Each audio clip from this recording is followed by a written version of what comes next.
Welcome to MiConvert.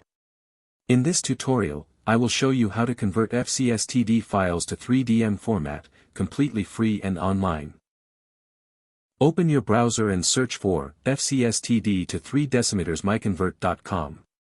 Click on the first result to go straight to the converter. You are now on the FCSTD to 3DM converter page. The interface is clean and easy to use. Let's upload a file.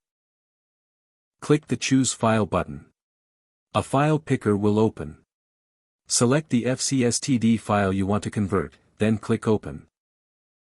Your file is loaded and ready. You can see the file name, size, and destination format. Click Convert now to start the conversion.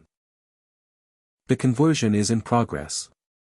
You can see the progress bar moving. This usually takes just a few seconds. Done. Your file has been successfully converted. Click Download to save the 3DM file to your computer. That's it.